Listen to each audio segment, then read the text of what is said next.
Vijayawada university మంచి భవిష్యత్తు కోసం తెలుగు విద్యార్థులు ఇష్టపడే యూనివర్సిటీ. కాల్ 9059052378 9059052379.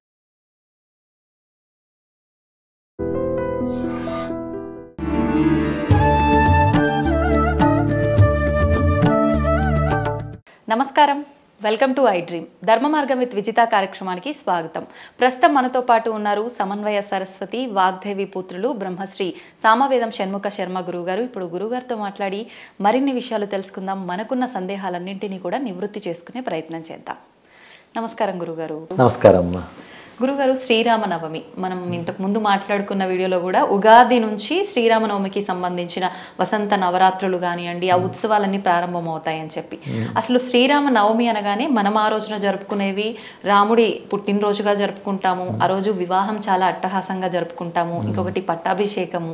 అసలు జరుపుకోవాల్సింది ఏంటి? అసలు ఆ రోజు ప్రత్యేకత ఏంటి? బాగుందమ్మా. శ్రీరామనవమి ఒక మహావ్రత పర్వంగా మనకు శాస్త్రాల్లో వర్ణించి చెప్పారు. ఆ ధర్మశాస్త్రాల్లో ఉంది, అదేవిధంగా స్కాంద పురాణాదుల్లో ఉంది. రామాయణంలో రాముడు ఆవిర్భవించిన ఘట్టం మాత్రం ఉంది తప్ప నవమి వ్రత విధానం లేదు. అది ఇతర పురాణాల్లోంచి ధర్మశాస్త్రాల్లోంచి మనం తీసుకున్నాం. నవమి నాడు ఎలా చేయాలో కూడా శాస్త్ర విధి ఉంది. కొంతమంది రామోపాసకులు ఈ రోజున ఉపవాసం చేస్తారు, జాగరణ కూడా చేస్తారు. ఈ రెండు చేసి మరో రోజు పారణ చేయాలి. ఈ విధానం మన శాస్త్రం చెప్తుంది. అంతేకాదు రామ పూజ ఒకటి ముఖ్యం ఈరోజు. ఆ పూజ ఎలా చేయాలంటే బాలరాముని పూజించాలి అని ప్రధానంగా చెప్పారు. కౌసల్య దశరథులతో పాటు ఉన్నటువంటి రాముడు. ఒక గ్రంథంలో అయితే కౌసల్యాదేవి ఒడిలో ఉన్న రాముణ్ణి ఒక రూపుగా, వెండి రూపుగాను బంగారు రూపుగాను చేసి కలశం మీద పెట్టి ఆవాహన చేసి పూజించాలి అని చెప్పారు. బాలరాముని పూజ ఇది ప్రధానం.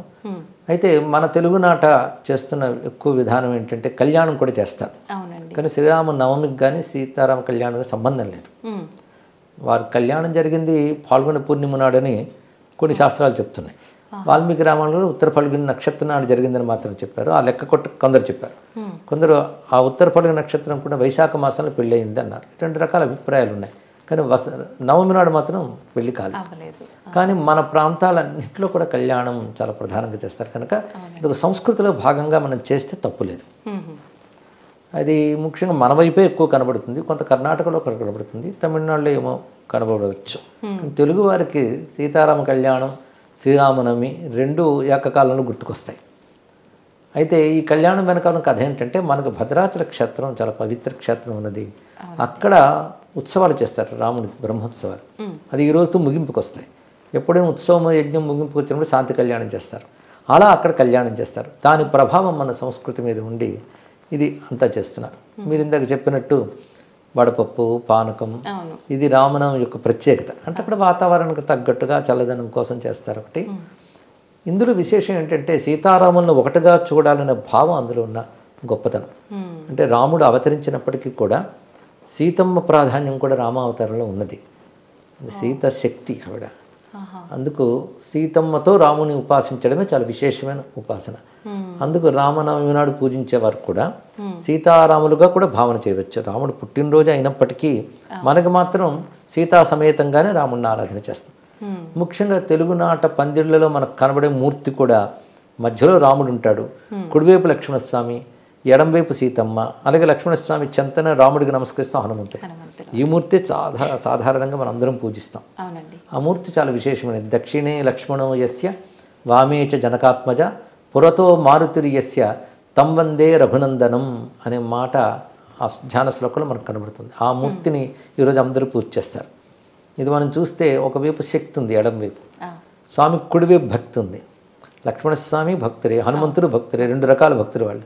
కనుక కుడివైపు భక్తి, ఎడంవైపు శక్తి, రెండింటికి కేంద్రంగా రాముడు అని మనం ఆరాధన చేసుకుంటాం. ఇది చాలా మంచి భావన.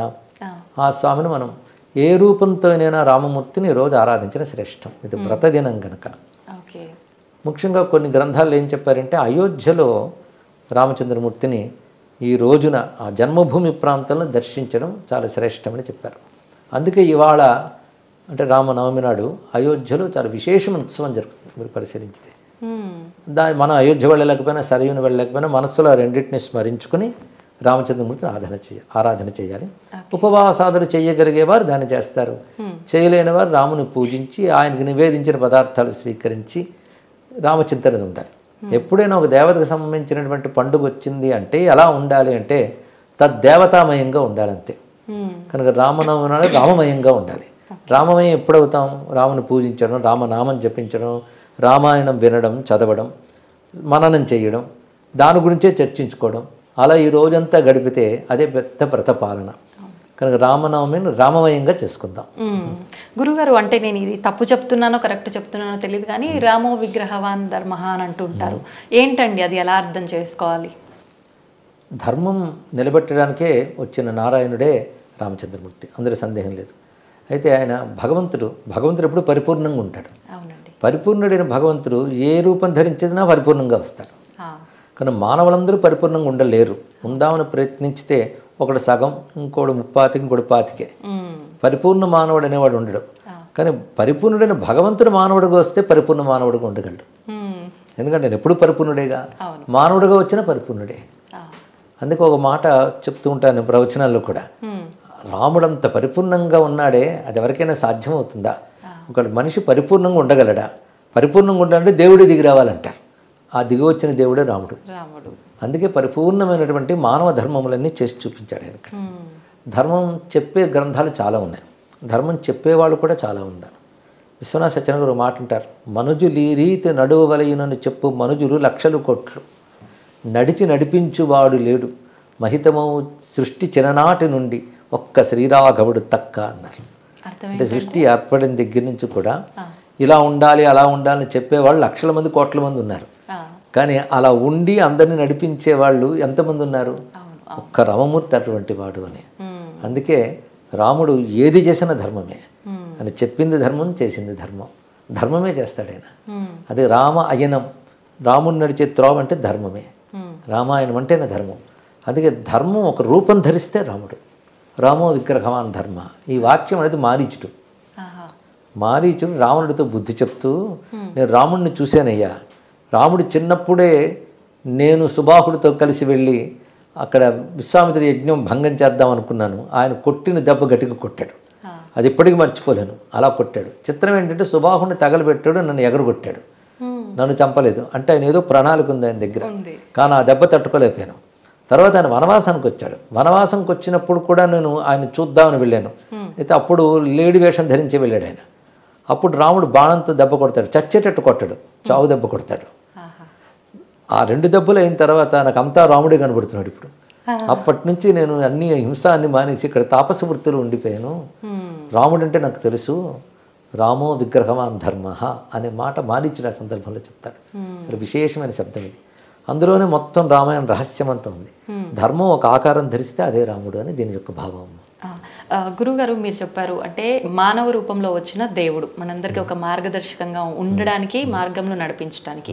అంటే ఆయన దేవుడు అయినప్పటికీ ఆ అవతారం మానవుడిగా ఉన్నారు కాబట్టి మానవ రూపాన్ని మనం దేవుడిగా కొలవటం అనేది కరెక్టేనా? రాముడు మానవ రూపం ధరించాడు కానీ ఆయన సాక్షాత్ నారాయణుడు కదా. ఆయన దివ్యమంగళ విగ్రహంగానే ఉన్నాడు రాముడు. అప్పుడు రామాయణ కాలంలో హనుమంతుడు రాముని రూపాన్ని వర్ణిస్తాడు, అంటే యునీక్. రాముడు లాంటి వాడు ఆ కాలంలో మరొకడు లేడు. అంతే. అందుకే షణ్ణవత్యంగుళీ దేహ ఎప్పుమాన్ సదివో ఒక సహా అని మనకు సాముద్రిక శాస్త్రం మాట చెప్తాను. అంటే 96 అంగుళాలు ఉంటాడు రాముడు, అంటే 8 అడుగులు. అలాంటి స్వరూపం. పైగా ఆయన శరీర లక్షణం అంతా, సాముద్రిక లక్షణం అంతా హనుమంతుడు చెప్తాడు. సమవిభక్తాంగా, రెండేసి అవయవాలు సమంగా ఉంటాయని చెప్పుతూ నుదురు ఎంత వెడల్పు ఉంది, ఎలా ఉంది, ఈ లక్షణాలన్నీ వర్ణిస్తాడు. ఈ లక్షణాలు రాముడికి మాత్రం ఉన్నాయి, అందరికీ ఉన్నట్లయితే ప్రత్యేకించి వర్ణించనక్కర్లేదు కదా. ఈ లక్షణాలన్నీ మనం లెక్క కట్టి చూస్తే అది ఒక అద్భుతమైన పరమ పురుషుడికి ఉంటాయి. అలాంటి వారు అందరూ ఉండరు. అందుకే అది అవతారమూర్తి యొక్క లక్షణం అది. అందుకే రాముడిని అప్రాకృత దివ్యమంగళ విగ్రహ అంటారు. రాముడి కానీ కృష్ణుడు కానీ ఇద్దరిని. అంటే చూడ్డానికి మానవ రూపంలో కనబడుతున్నా వాళ్ళ దివ్యమంగళ విగ్రహం వారిది. అందుకే దేవతలు కూడా ధ్యానించే మూర్తి. దేవతలు మనుషులను ధ్యానించరు, ఎందుకంటే మనుషుల శరీరాలే రక్తమాంసాదులతో కూడా ఉంటాయి, వాళ్ళు వీటి వైపు రారు. కానీ వాళ్ళు కూడా ధ్యానించారంటే అలా కనబడుతున్నటువంటి ఒక అద్భుతమైన స్వరూపం ఆయన. అందుకే అవతార కాలంలో మానవుడైన, మనం పూజించే కాలంలో భగవంతుడైన. గురుగారు సీతారాముల్ని ఆదర్శంగా తీసుకోవాలి దంపతులు అందరూ కూడా అని చెప్పంటారు. ఎవరైనా ఆశీర్వదించినా కూడా సీతారాముల్లాగా కలకాలం చక్కగా ఉండండి అమ్మా అని చెప్పి ఆశీర్వదిస్తూ ఉంటారు. అసలు అంటే కొంతమంది అంటూ ఉంటారు, మూర్ఖంగా మాట్లాడే వాళ్ళని చెప్పొచ్చు, ఏ రకంగా వాళ్ళిద్దరిని ఆదర్శంగా తీసుకోవాలి. భార్యాభర్తలు అని అంటే ఒకరికొకరు చేదోడు వాదోడుగా ప్రతి ఒక్క దాంట్లో కూడా సలహాలు ఇచ్చే విషయం కానీ, ప్రతి ఒక్క విషయంలో సహాయం చేసే విషయం కానీ ఒకరికొకరు తోడుగా ఉండాలి. కానీ అంటే వీళ్ళని చూసినంత వరకు పెళ్లి అయినా తదనంతరం అరణ్యానికి వనవాసానికి అని చెప్పి వెళ్ళటం అంటే సీతాదేవి తన ఇష్ట ప్రకారంగా తన భర్తతో వెళ్ళినప్పటికీ అది చాలా కష్టకాలము. తర్వాత అక్కడికి వెళ్ళినా వాళ్ళు కలిసి ఉన్నారా అని అంటే లేదు, అక్కడ కూడా ఎడబాటు. మళ్ళీ అదంతా అయిపోయి వచ్చిన తర్వాత మానవ రూపంలో ఉన్న దేవుడే సీతాదేవి తప్పు చేసిందా లేదా తెలుసు తనకి, అయినా కూడా అగ్ని పరీక్ష పెట్టడము ఇవన్నీ కూడా ఆయన చేశారు. మరి వీళ్ళిద్దరిని ఎలా ఆదర్శంగా తీసుకోవాలి అని చెప్పి ఏం చెప్తారండి? ప్రశ్న బాగుందమ్మా. ఇక్కడ మనం సీతారాముల అన్యోన్యత అనేది చాలా ముఖ్యమైనటువంటి భావం. వారిద్దరూ వివాహం తర్వాత బహుకాలం కలిసి ఉన్నారు. విజహార బహునృతున్ అని కూడా వాల్మీకి రచించాడు. చాలా కాలం కలిసి ఉన్నారు. ఇక వనవాసానికి వెళ్ళినప్పుడు రాముడు సీతమ్మని రమ్మని చెప్పలేదు, సీతమ్మే వస్తానంది. అయితే రాముడు అన్న అక్కడ కష్టాలు ఉంటాయి అరణ్యాల్లో అంటే సీతమ్మ గొప్ప మాట ఉంటుంది, నేను చేతకాని వాడితో రావడం లేదు కదా, సర్వసమర్థుడితో వస్తున్నాను కదా, నాకు కష్టాలే ఉంటాయి అంటే రాముడు ఇంకో మాట చెప్తాడు, నిన్ను అనుమతి లేకుండా నాతో రా అంటే బాగుండదు, నువ్వు రావడం నాకు సంతోషమే, నేను రక్షించుకుంటానని అన్నాడు రాముడు. ఆ విధంగానే సర్వసమర్థుడైన పతితో కలిసి ఆమె అరణ్యవాసానికి వచ్చింది. అరణ్యవాస కాలంలో 14 ఏళ్ళు కదా, 13 ఏళ్ళు కలిసే ఉన్నారు వాళ్ళు. ఎంతో ఆనందంగా ఉన్నారు వాళ్ళు. అరణ్యకాండల వర్ణన చదువుతుంటే మనకు తెలుస్తుంది. ఎందుకంటే రాముడి దగ్గరుంటే ఆనందం కాక ఇంకేమిటి. ఆమెకు వనమైన భవనమైన రాముడితో ఉంటేనే ఆనందం. రాముడితో ఉన్న వాళ్ళకి ఏ కష్టమూ రాదు, సర్వరక్షకుడైన. అలా ఆనందంగానే ఆమె ఉన్నది. 13 సంవత్సరాలు ఆనందంగానే గడిపారు. ఒక్క సంవత్సరంలో ఇంకా అయిపోతోంది అనగానే అప్పుడు రావణుడు రావడం, అపహరించడం. దీని వెనకాల ఒక దైవికమైనటువంటి ప్రణాళిక ఉన్నది. దాని ప్రకారంగా ఈ కథ జరిగింది. కనుక ఆ తర్వాత వాడు 10 నెలలు బాధపడింది అంతే. 10 నెలలు బంధితురాలి ఉంది. బాధ ఏమిటి, రావణుడు కూడా రాక్షసంగా చూసినా వాడి పూర్వజన్మ ప్రకారంగా చూసుకున్నప్పటికీ కూడాను ఆమెను జాగ్రత్తగానే అశోకవనంలో ఉంచాడు. అక్కడ ఆవిడ చక్కగా ఉన్నది. కానీ ఒకానొక కార్యక్రమం కోసం ఆవిడ వెళ్ళింది. అందుకే త్యాగరాజ స్వామి వారు కూడా మా జానకి చెట్టాపట్టగా మారాజు వేతివి, ఎందుకంటే వాని మాటలకు కోపగించి కంటవధించకనే ఉండి శ్రీనాయక యశము నీకే కలగజేయలేదా అంటాడు. రావణుడు అన్ని మాట్లాడుతుంటే సీతమ్మ మాట ఉంటుంది, నిన్ను దగ్ధం చేయకుండా జాగ్రత్త, కానీ నాకు రాముని సందేశం రాలేదని, అదేవిధంగా నా తపస్సును రక్షించుకోవాలని చెప్పి నా పని చేయడం లేదంటుంది.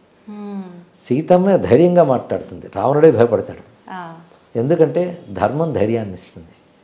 సీతమ్మ వెనకాలన్నది ధర్మం, అది ధైర్యాన్ని ఇచ్చింది. రెండవది రామస్మరణ చేస్తూ ఒక తపస్సులా తీసుకున్నది. అలా ఉన్నది. అది దుష్ట సంహారం కోసం ఒక ప్రణాళికలో భాగంగానే వెళ్ళింది ఆ తల్లి. అందుకే 1 సంవత్సర కాలం అది. తర్వాత రామునితోనే ఉన్నది. అయితే ఇక అగ్ని పరీక్ష అంటారే, అది అగ్ని పరీక్ష కాదు, అగ్నికి పరీక్ష అని చెప్పచ్చు. ఉదాహరణకి అక్కడ రామచంద్రమూర్తి ఆమెను అగ్ని పరీక్ష చెయ్యమనడు. అది ముఖ్యంగా రామాయణం చూస్తే మనకు తెలుస్తుంది. ఆ సమయంలో సీతమ్మ వచ్చినప్పుడు అందరూ దూరం వెళ్ళిపోతారు. రాముడు అంటాడు ఎవరూ దూరం వెళ్ళదు, అక్కడే ఉండండి అంటాడు. అంటే ఇప్పుడు మా ఇద్దరి మధ్య జరిగే సంభాషణ మీ అందరికీ తెలియాలి అనే ఉద్దేశంతో చెప్తాడు. చెప్పినప్పుడు ఒక మాట అంటాడు సీతమ్మతో, నేత్రరోగికి దీపం వలె నువ్వు ప్రతికూలురాలివి అన్నాడు. ఎందుకంటే ఇన్నాళ్ళు అసురుని యొక్క చర్యలో ఉన్నటువంటి దానవు నువ్వు వచ్చేవంటే ఇది లోకాపవాద భీతి అని ఉంటుంది. సత్పురుషులకు అది ఒకటి ఉంటుంది, లోకంలో అపవాదం రాకుండా జాగ్రత్త పడాలి. పైగా ఆ మాట అంత చక్కగా అంటే నేత్రరోగికి దీపం వలె అన్నాడు. అంటే దీపంలో ఏం దోషం లేదు, చూసే కంటిలో దోషం, కనుక నీలో ఏ దోషం లేదు. కానీ పాలకుడైనటువంటి వాడు ప్రజలకి వ్యక్తిగత జీవితాన్ని కూడా ఆదర్శంగా చూపించాలి అనేటటువంటి ఒక న్యాయం ఉన్న రోజులు ఇవి. అప్పటి స్మృతి ప్రకారంగా కానీ పాలకుడి వ్యక్తిగత జీవితం కూడా ప్రజలకు జవాబుదారి. అందుకే ఎటువంటి కల్మషం లేదు అని రుజువు చేయడం కోసం ఆయన ప్రతికూలురాలివి కనుక ఇప్పుడు నేను పౌరుషంతో రాక్షసుడిని సంహరించి నేను విడిపించాను, అక్కడితో నా పని అయిపోయింది, తర్వాత నీ ఇష్టమనే అంటాడు. అప్పుడు సీతమ్మ తనంత తానే వాళ్ళకి చెప్పి, అంటే లక్ష్మణస్వామి హనుమంతుడికి చెప్పి చితి రగుల్చుకొని అగ్ని చుట్టూ ప్రదక్షిణ చేసి వెళుతుంది. రాముడికి తెలుసు అగ్ని సీతమ్మనేమి చేయలేదని. ఎందుకంటే మారీచుడికి తెలుసు, హనుమంతుడికి తెలుసు. మొత్తం లంక దహనమైనప్పుడు సీతమ్మన చోటు దహనం కాదు. అప్పుడు హనుమంతుడు ఒక మాట అంటాడు, నాగ్ని రగ్నవు ప్రవర్తతే అని. అగ్నినేమి చేయలేదు కదా అని భావం. అదేవిధంగా మారీచుడు రావణాసురుడు చెప్తాడు, సీత ఒక మహాగ్ని, దగ్గరికి వెళ్ళావా దగ్ధమవుతావు జాగ్రత్త. మారీచుడికి హనుమంతుడికి తెలిసినప్పుడు రాముడికి తెలియదా? అందులో పంచభూత దేవతాశక్తులు ప్రత్యక్షమయ్యే కాలం అది. అందుకే అగ్నిహోత్రంలోకి వెళ్ళలేని వెంటనే మళ్ళీ అగ్నిదేవుడు వచ్చి రాముడికి సమర్పించిస్తాడు, దోషరహితురాలని చెప్తాడు. అప్పుడు రాముడు ఒక మాట అంటాడు, నాకు ఆ విషయం తెలుసు, కానీ లోకానికి అది రుజువు చేసి నేను అయోధ్యకి వెళ్ళాలి కనుక పని చేశానని చెప్తాడు. అక్కడ ఒక మాట అంటాడు రాముడు, అనన్యాహి మయా సీత భాస్కరేణ ప్రభాయత. సూర్యుడికి కాంతి ఎలాగో నాకు సీత అలాగా అన్నాడు. అన్యోన్య దాంపత్యం గురించి ఇంతకంటే గొప్ప మాట ప్రపంచ వాంగ్మయంలో లేదమ్మా. చిత్రం ఏంటంటే రాముడు లేనప్పుడు సీతమ్మ కూడా అదే మాట లంకలో చెప్తుంది, అనన్యా రాఘవేణాహం భాస్కరేణ ప్రభాయత, అదే మాట చెప్పింది. అంటే భార్యాభర్తలు అంటే ఇదే, ఇద్దరు ఒకేలా ఆలోచిస్తారు, ఒకేలా చింతన చేస్తారు. కనుక రాముడు సీతమ్మ చింతన, సీతమ్మ రామచింతనలోనే ఉన్నారు. వాళ్ళ అన్యోన్యం అనేది వాళ్ళ దగ్గరే సరిపోతుంది. పైగా భార్యాభర్తల దాంపత్యం ఎంత చక్కగా ఉండాలనేటువంటి రామాయణం చదివితే సీతమ్మ మాట తీరు, రాముడి మాట తీరులు ఎంత స్నేహంగా ఉంటాడో భర్త, అంతేగాని తాను ఆధిక్యం వహించడం అని కనబడదు. ఉదాహరణకి రాముడితో ఒక మాట ఉంటుంది, చనువు కొద్దీ చెప్తున్నాను, నువ్వు ధనుర్బాణాలు పట్టుకుని తిరుగుతున్నావు, నువ్వు వనవాసానికి వచ్చావు, కొచ్చవనం కొచ్చక్షాత్రం, నువ్వు రాజుగా ఉన్నప్పుడు పట్టుకు తిరుగు, వనవాసానికి వచ్చి నువ్వు ఎవరిని పట్టుకు తిరగడం ఏంటి నువ్వు అంటే రాముడు ఎంత మృదువుగా చెప్తాడంటే, నీకు తెలియదు నువ్వు నోర్మి అనకుండా, నీకు నా మీద అభిమానం ఉంది కనుకనే నాకు చెప్పు, ప్రేమ లేని వాళ్ళకి చెప్తారో చెప్పు, నువ్వు ప్రేమతో చెప్పావు కనుక నీకు సమాధానం చెప్తున్నాను విను. నేను వనవాసానికి వచ్చాను కానీ క్షాత్రాన్ని విడిచిపెట్టలేదు. నేను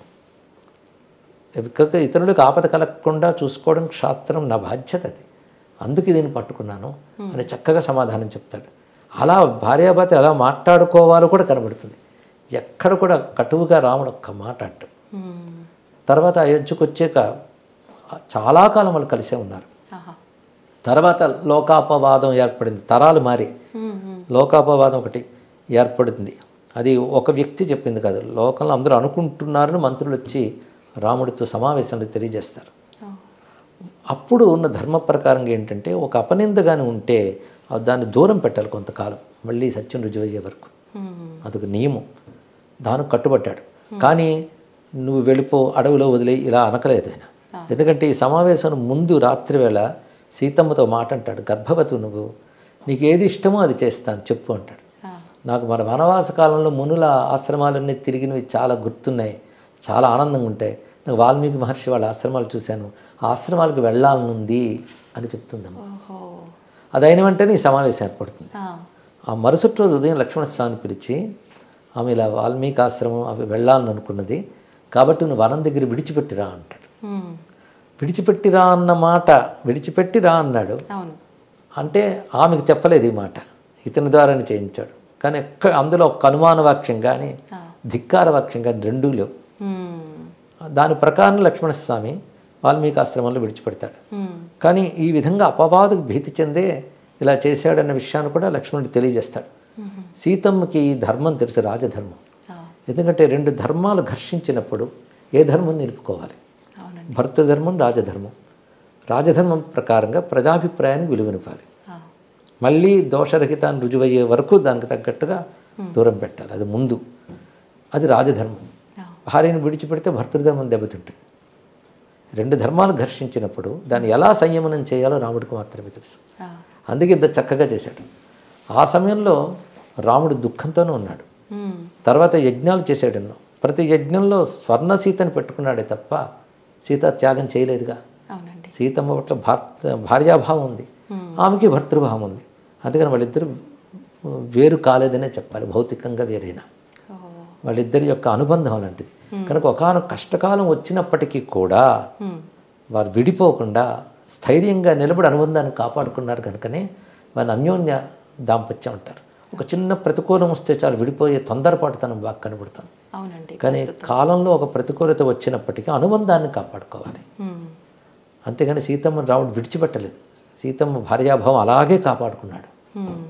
అంటే వాస్తవాన్ని సరిగ్గా తెలుసుకోక మిడిమిడి జ్ఞానంతో మాట్లాడే మాటలు ఇలాంటి వాటికి దారి తీస్తుంది. సరిగ్గా రామాయణం చదవకపోవడం కూడా ఒక కారణం. అవునండి, అవును. అది సరిగ్గా అక్కడ మాట, అక్కడ సమావేశాలు, అక్కడ జరిగినటువంటి సంభాషణలు, ధర్మాధర్మ నిర్ణయాలు ఇవన్నీ అందులో ఉంటాయి. అవి యథాతథంగా తెలుసుకుంటే సందేహమే రాదమ్మా. నిజంగా చదివితే ఇంత చక్కగా అర్థమవుతుందా అండి? ఇంత మంచి వివరణ అర్థం చేసుకోవచ్చు అంటారు. వాల్మీకి చాలా తేట తెలుగు సంస్కృతంలో రాశాడు, తేట సంస్కృతం, సులభ సంస్కృతంలో రాశారు, మధురంగా రాశారు. అయితే మనకు చక్కటి అనువాదాలు కూడా వచ్చాయి, తెలుసుకోవాలి. ఒకవేళ మనం ఏమో అన్వయించుకోలేకపోతే వాటిలో కృషి చేసిన పండితులను అడగాలి. ఇప్పుడు మనం లెక్కల పుస్తకం తెచ్చుకొని చదివితే అర్థం కాకున్నప్పుడు లెక్కల మాస్టర్ దగ్గరికి వెళ్తాం. అలాగే దీనిలో కృషి చేసినటువంటి పండితులను అడగాలి. ముందే మనం ఏదో అభిప్రాయం ఏర్పరిచేసుకుని దాన్ని సమర్థించడానికి వాదిస్తూ కూర్చోకుండా ఓపెన్ మైండ్తో పెద్దలను అడిగితే వాళ్ళు ధర్మాధర్మం నిర్ణయం చేసి చక్కగా చెప్తారు. అయితే ఈ శ్రీరామనవమి నుంచి ఎవరన్నా ఏదైనా కొత్త విషయం చెయ్యాలి అనుకుంటే ఈ రామాయణం చదవడము, దానిలో ఉన్న విషయాన్ని అర్థం చేసుకోవడం మొదలు పెడితే బాగుంటుందేమో. అవును, అంతే కదండి. ఎందుకంటే రాముడు ఆదర్శమూర్తి, ఆరాధ్యమూర్తి రెండును. ఆదర్శంగా తీసుకొని ధర్మాలన్నీ ఆయనలో ఉన్నాయి, ఆరాధించవలసిన దైవత్వం కూడా ఉంది. అందుకే ఆయన ధర్మస్వరూపుడు, దైవస్వరూపుడు. ఆయన స్మరించుకోవడం, రామాయణం చదవడం, అందులో చెప్పిన ధర్మాలు జీవితంలోకి మనం తెచ్చుకొని ప్రయత్నం చేయడం, ఇవి చేస్తే రామనవమి పర్వం చక్కగా జరుపుకున్నట్లే. అయితే ఇంకొక డౌట్ అడుగుదాం అనుకున్నా నేను, కానీ మీరు చెప్పిన ఈ విషయంలోనే నాకైతే దానికి వివరణ అర్థమైపోయింది. కానీ ఏం అడగాలనుకున్నానో చెప్తా. బంగారు లేడి విషయానికి వస్తే అలాంటి ఒక బంగారు లేడి ఉండదు, ఉన్నది ఒక విగ్రహం మాత్రమే. అది పరిగెత్తి జీవం ఉన్నదానిలాగా వెళ్ళదు అన్న విషయం సామాన్యులకే అర్థమవుతుంది, కానీ రాముడికి అర్థం అవ్వలేదా? ఎందుకు దాని వెనకాల పరుగు తీశాడు సీతమ్మ వారు చెప్పిన వెంటనే అని చెప్పి? జంతువులు, నూతనమైన జంతువులు, కొత్త ఒక రకమైన జాతి ఉంటాయి.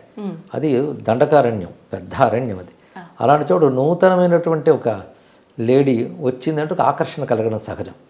అవునండి, అదే సీతమ్మకి కలిగింది. సీతమ్మకి అలా కలగడంలో తప్పు లేదు, ఎందుకంటే సమర్థుడైన పతి కదా, సర్వసమర్థుడు కనుక తీసుకురాగలడు, అందుకే తీసుకురమ్మంటుంది.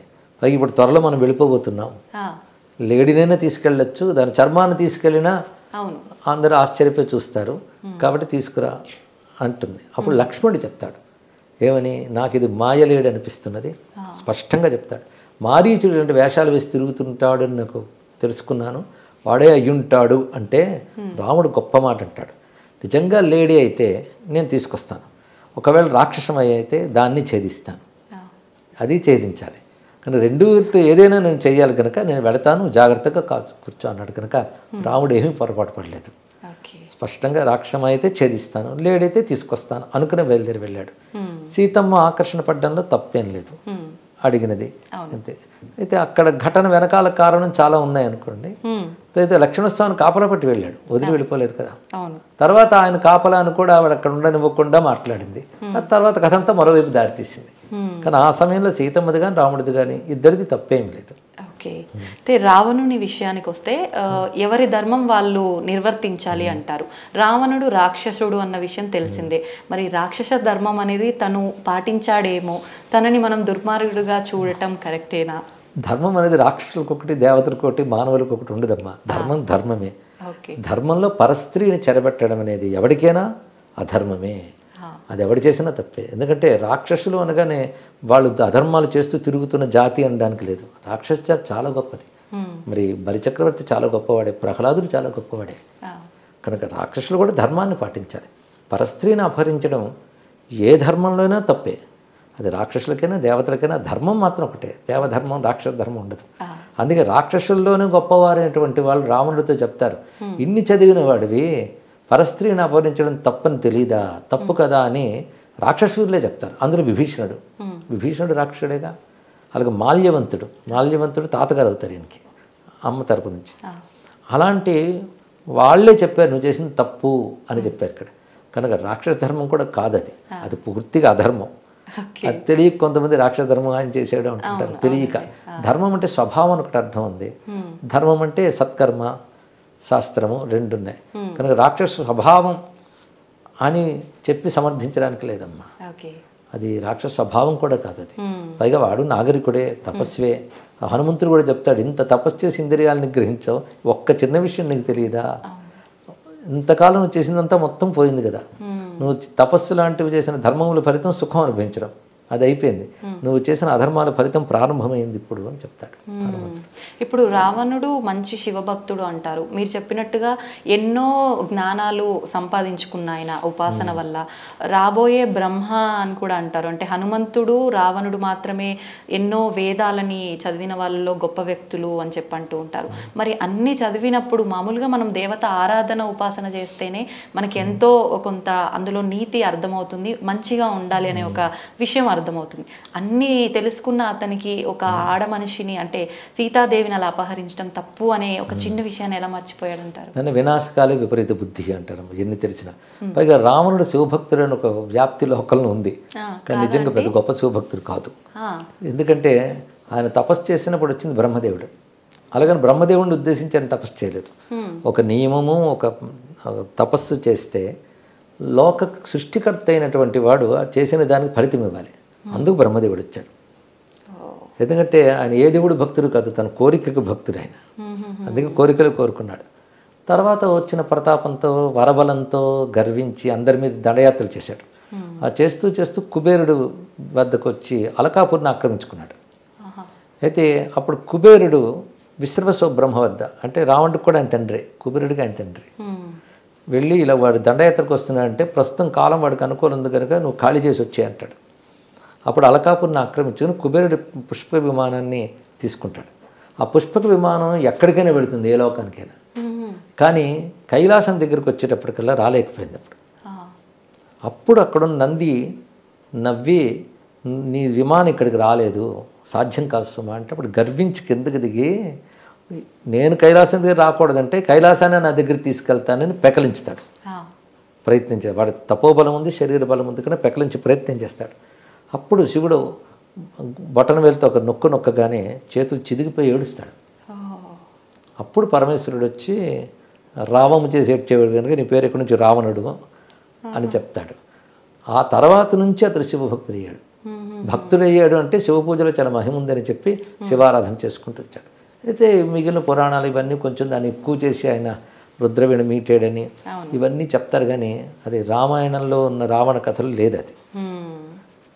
కాబట్టి అతడు అవసరానుగుణంగా మారాడు. అంతేగాని శివభక్తుడు అంటే తన కోరికలతో భగవంతుని పూజించే వాళ్ళందరినీ భక్తులు అనుకోకూడదు. వాళ్ళందరూ సకామ భక్తులు అంతే. అయితే వేదాది విద్యలోని చదివాడు, సామాన్యుడు కాదు, చదువుకున్నవాడు చాలా. అందుకే అలాంటి వాడిని సంహరించడానికి భగవంతుడి దిగి రావాల్సి వచ్చింది. ఇక్కడ తపోబలం ఉన్నవాడు, జ్ఞానబలం ఉన్నవాడు. అయితే కాబోయే బ్రహ్మ అనేది హనుమంతుడి విషయంలో చెప్తారు, పురాణాల్లో ఉంది, రామాయణంలో ఆ విషయం లేదు. రావణుడు కూడా అనేక శాస్త్రములన్నీ చదువుకున్నవాడే. అందుకే సీతమ్మ ఒక మాట ఉంటుంది, విశ్వనాథ రామాయణంలో ఉంటుంది. సీతమ్మ కూడా ఒక బాగా చదువుకున్నావు, నీ రాజ్యంలో సత్పురుషులు లేరా, ఉన్నా వాళ్ళ మాట నువ్వు వినవా, ఇలా మందలిస్తుంది. విశ్వనాథ వారితో ఒక మాట అంటారు, వచో విభవ దేవత తీసిన కాలిగోరినా అన్నాడు. నువ్వు ఎలా తిరుగుతావే, మళ్ళీ బ్రహ్మలోకానికి ఏ మొహం పట్టుకు వెళ్తావు, సరస్వతీదేవి తీసేసిన కాలిగోరులాగా అంటుంది.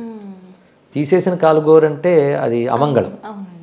అంటే మరి సరస్వతి కాలుగోరు అంటే విద్య ఉంది, విద్య సంస్కారం గంధం ఉంది, కానీ ఏం లాభం, నువ్వు తీసేసిన కాలిగోరులు లాంటి వాడివని ఉంటుంది.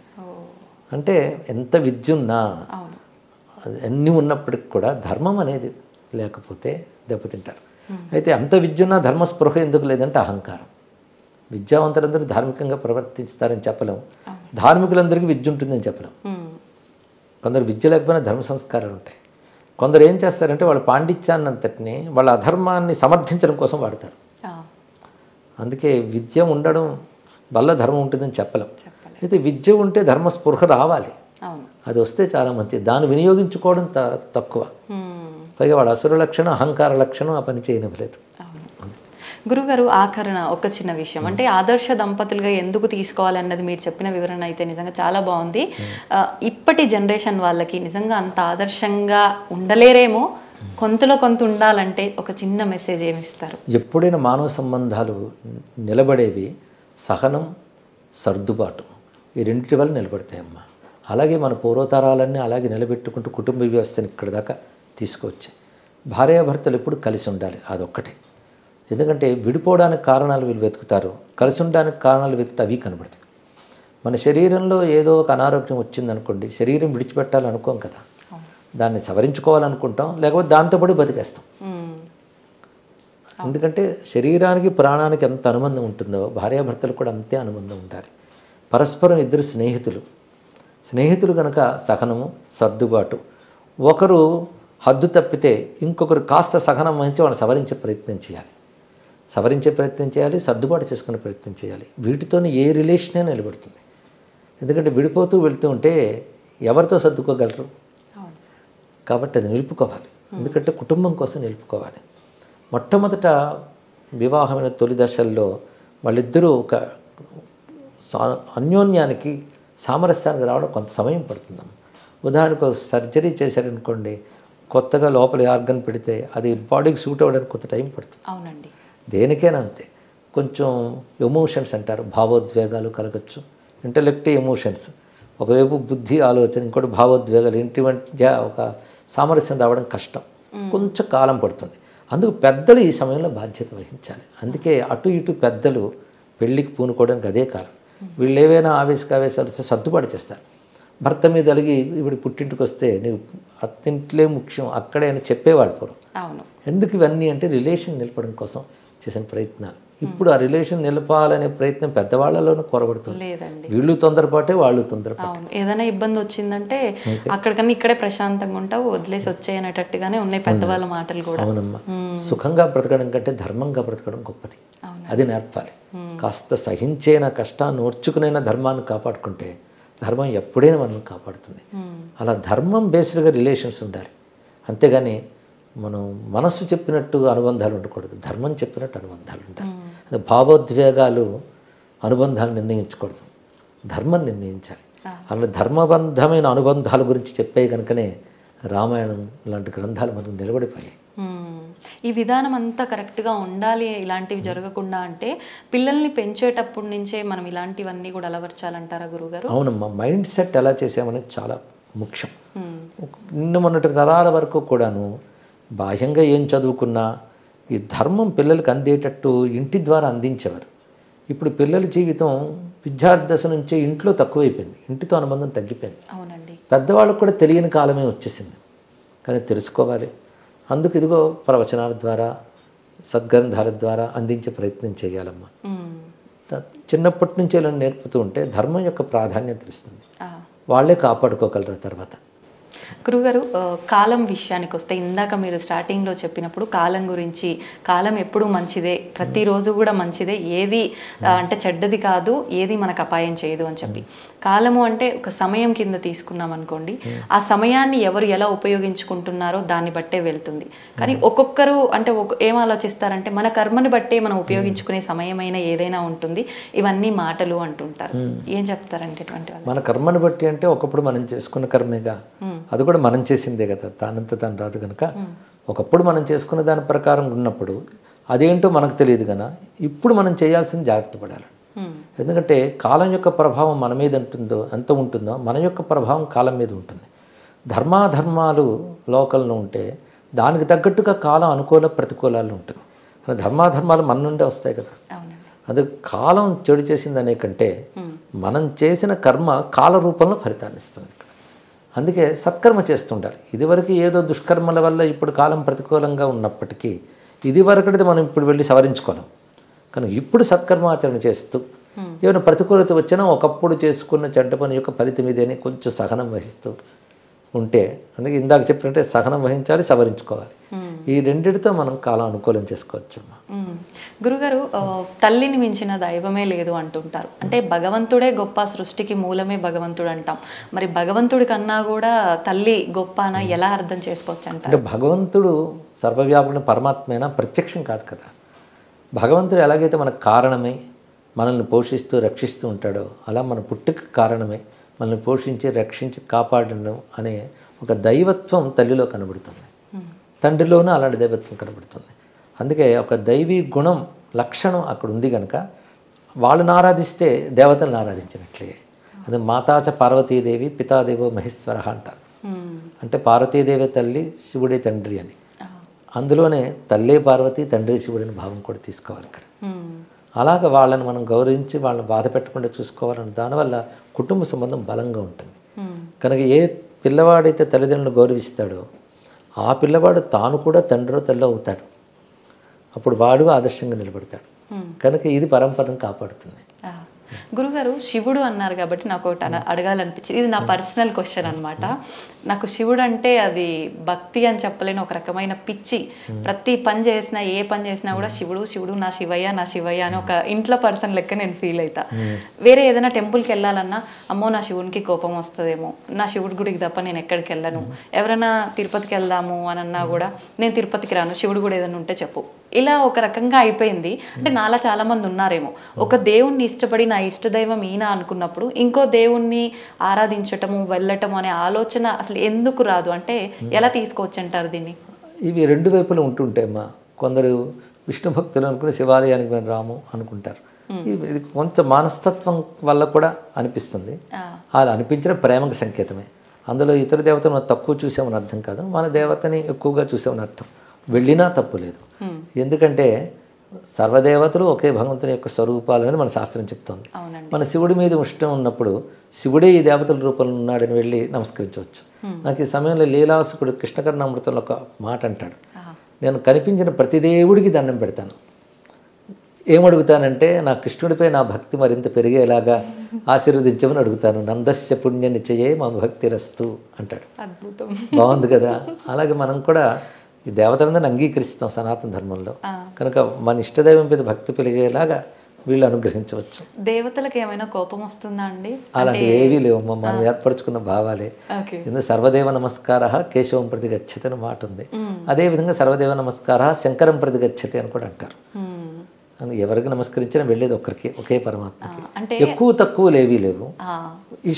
ఇష్టం ఒకరి మీద ఉంటుంది. అంటే అర్థం ఇంకొకరి మీద అనిష్టం అని కాదు, ఒకరి మంది ప్రీతి కలగడం మాత్రం సహజం. అందుకే ఒక మాట అంటారు రామకృష్ణ పరమహంస, ఇష్టదేవత నిష్ఠ ఉండాలి, ఇతర దేవత ద్వేషం ఉండకూడదని. చాలా చక్కటి మాట చెప్పారు. అంటే ఏ ఆలయంకి వెళ్ళినా, అమ్మవారి ఆలయంలోకి వెళ్ళినా నాకు అక్కడ అమ్మవారు ఉన్నారని అనిపించదు. శివయ్య ఓం నమ శివాయ అని వచ్చేస్తుంది నోట్లో నుంచి. అదే ఒక్కొక్కసారి అనిపిస్తుంది ఆలోచిస్తే, అదేంటి అమ్మవారి దగ్గరికి వెళ్ళి కూడా ఓం నమ శివాయ అంటే అమ్మవారికి ఏమన్నా కోపం వస్తుందేమో. చాలా సంతోషిస్తుంది. ఎందుకంటే శివ అనే మాటకు అర్థం అమ్మవారిని కూడా కదా, ఒకే శబ్దానికి అదే అర్థం. శివనామం విష్ణువుకి ఉంది, విష్ణునామం శివుడికి ఉన్నది. కానీ ఎవరేమో అనుకోరు, ఆనందిస్తారు కూడా. వారి నామం అది. సంతోషం గురుగారు, చాలా మంచి విషయాలు తెలుసుకున్నాను. నిజంగా నా మనసులో ఉన్న సందేహం ఎప్పటి నుంచో ఇది మీ మాటల ద్వారా విని నిజంగా నాకు చాలా ఆనందంగా ఉంది. నాలో ఉన్న భయం కూడా పోయింది గురుగారు. సంతోషం. ధన్యవాదాలండి. శుభమ్మ. శ్రీరామ రక్ష. జై శ్రీరామ్ అండి.